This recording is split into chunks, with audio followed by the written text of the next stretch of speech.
¿Por qué ir a la calle? ¿Por qué ocupar un espacio público, Carolina? ¿Por qué transformar la verborrea en la ocupación de un espacio público? Bueno, voy a enlazarlo un poco con lo que tú preguntabas antes, ¿no? Que la farsa esté normalizada no quiere decir que la tengamos que aceptar, ¿no? Efectivamente, no hay independencia de poderes en Cuba, eso se sabe, pero eso no quiere decir que tengamos que aceptarlo. O sea, lo principal es que podamos decir que no. El por qué ir al Tribunal Supremo. Bueno, el 17 de enero empezaban los juicios de la Guinera. O sea, era el día en que empezaban esos juicios y ahí se estaban juzgando a 9 niños. En ese juicio en particular, que era un juicio colectivo, un juicio sin las garantías del debido proceso, un juicio que no era público, un juicio que ya de hecho estaba incumpliendo cualquier garantía que un Estado de Derecho pueda ofrecer. Y el Tribunal Supremo debería ser en una república el que tuviera las competencias precisamente para velar porque esos derechos se cumplieran o para frenar un crimen como ese.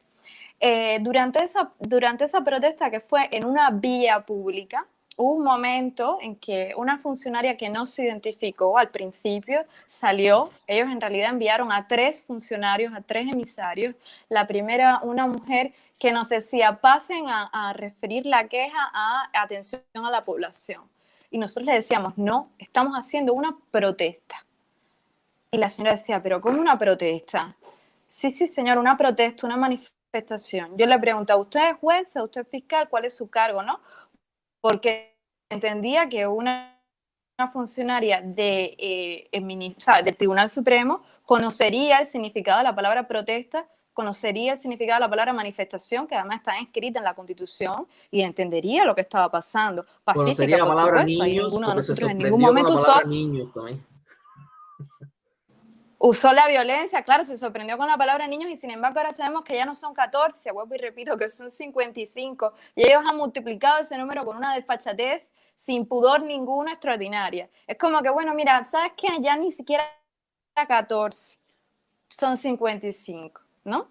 En realidad son 115, ¿no? Y no pasa nada, lo multiplicas por 5 y no pasa nada, el número inicial o por más o por 10, ya ni sé, porque mientras más lo pienso, más me... Pero sin irme de tu pregunta, ella nos decía, formulen la queja en atención al ciudadano, y le decíamos, no, nosotros no hemos venido a formular hoy una queja, estamos cansados de la formulación y que además no se atienda, nunca se atiende.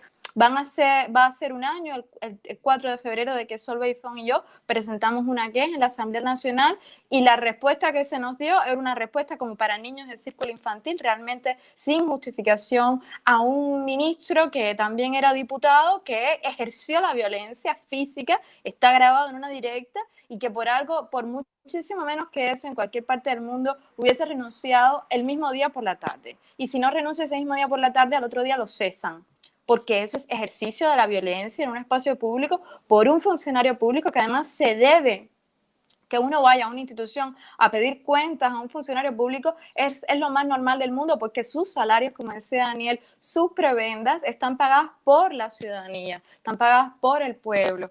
Prefiero decir ciudadanía, ¿no? Pero bueno, en los términos que, digamos, populistas, que son los que normalmente usa este gobierno. Por tanto, se deben a nosotros, no nosotros a ellos. No somos nosotros los que debemos acatar obediencia, sino que ellos tienen que darnos cuentas a nosotros de cómo ejercen sus funciones, y si no, nosotros tenemos derecho a protestar. Si esas vías legales no tienen cauce, no van hacia ningún mar, nosotros tenemos derecho, o sea, les ponen diques, nosotros tenemos derecho a protestar, que es un poco, sería romper esos diques, ¿no? Y si la vía formal, la vía legal no funciona, pues la vía pública también es una vía y está para eso. Daniel lo decía en la directa, y creo que es una respuesta rotunda. No queremos esa vía de documento, no queremos esa vía de papeles y papeles burocrática que no llega a ninguna parte, sino que esta también es una vía, la calle también es una vía, la protesta también es una manera de hacernos escuchar.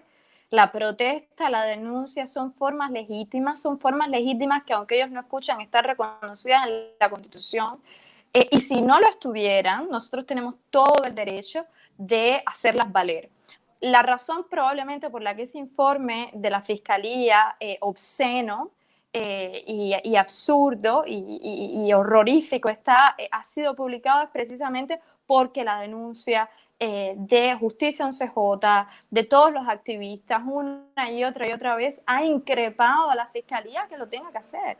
Entonces, en realidad, aunque sea de a cuentagotas, la protesta pública funciona, la denuncia pública funciona, ejerce una presión. A final de cuentas, desborda el vaso. La protesta en espacio público no es lo mismo que formular una carta o que pedir permiso para hacer una marcha. O sea, ya ahí hay una... o sea, la ciudadanía está poniendo, o sea, increpando al Estado, haciendo un ejercicio de indisciplina, entre comillas, indisciplina, o sea, un ejercicio está en uso de sus funciones y en conciencia de que está en protesta. Ya no pide, sino que demanda. Y ahí también hay una diferencia. Y es importante también que esto se entienda en Cuba, que no es un delito, que es un derecho. De hecho, ese día,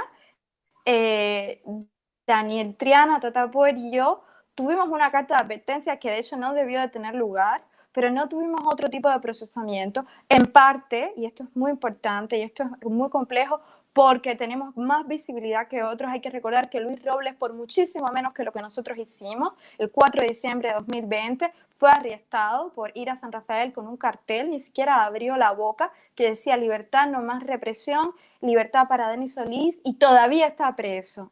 Todavía está preso a la espera de sentencia, hace más de un año. Entonces, esto es importante mencionarlo porque él ha estado preso sin lugar. O sea, él ha estado preso por hacerlo muchísimo menos de lo que nosotros hicimos y sigue preso, lo que viene a decir también que el ejercicio de la jurisprudencia en Cuba es selectivo, es discrecional, segrega, y tiene que ver también con lo que decía Daniel, quienes son más afectados son los más desfavorecidos.